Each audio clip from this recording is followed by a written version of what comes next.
Aujourd'hui, je vais parler d'un roi, un chef gaulois. Vous connaissez déjà sûrement son nom, mais sous la forme Vercingétorix. On n'a jamais eu un roi ou un chef qui s'appelait Vercingétorix. Son nom était Vercingetorix. Je vais le redire, Vercingetorix. Le vrai chef n'aurait pas compris Vercingétorix. Et on sait exactement ce que son nom veut dire. Il y a ceux qui vont dire que c'est un nom gaulois, mais à l'époque, il n'y avait pas de langue gauloise du tout.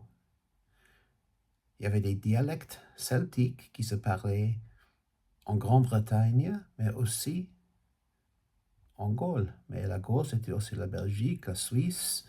Ce n'était pas la France, et toute la France ne parlait pas gaulois. Dans le sud-ouest, ils parlaient une ancienne forme de la langue basque. Mais la Gaule, c'était aussi le sud de l'Allemagne, l'Autriche, même le nord de l'Italie. Bon, et qu'est-ce que ça veut dire le nom Vercingetorix?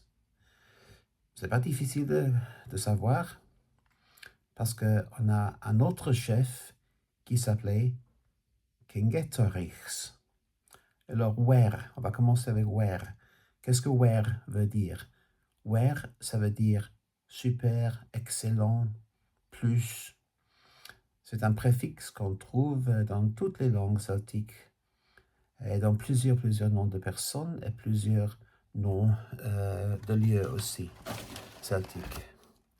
Et le meilleur livre pour étudier ça, c'est le livre excellent de Xavier de la Mare, Dictionnaire de la langue gauloise. C'est un livre très académique, super.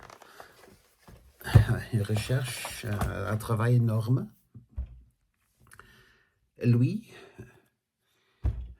dedans, on va trouver aussi les noms, les mots du britannique. Comme Tacite le dit, le britannique n'était pas différent vraiment du gaulois. Il faut penser à des dialectes. Bon, et alors Cingetorix.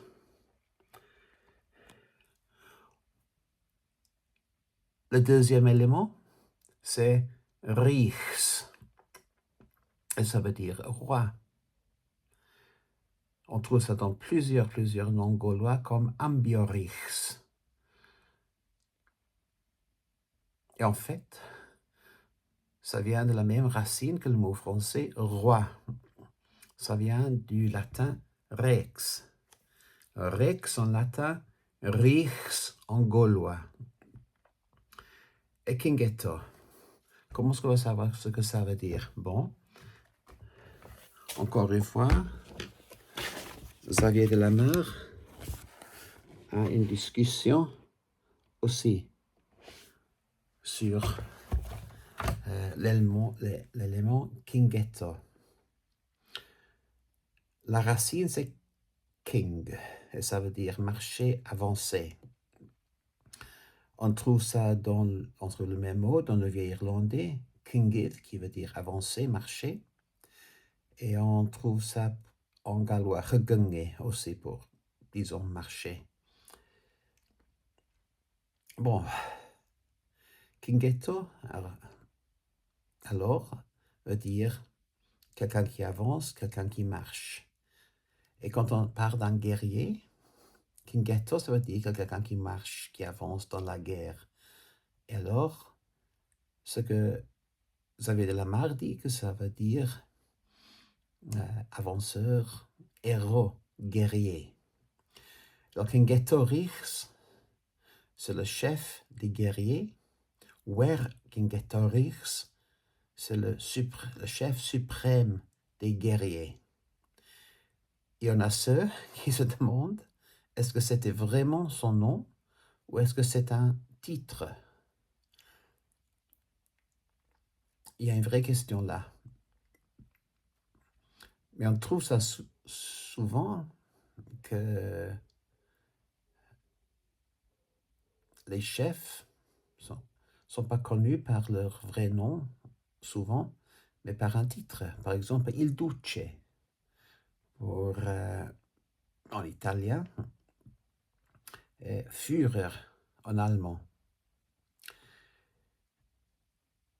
Et alors, c'est un peu bizarre qu'on a le chef suprême des guerriers de la Gaule qui s'appelle le roi le super roi des guerriers.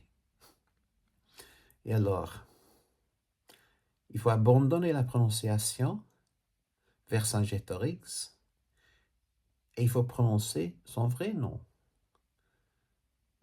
Montrer un peu de respect pour la personne, c'est-à-dire son nom était Vercingetorix.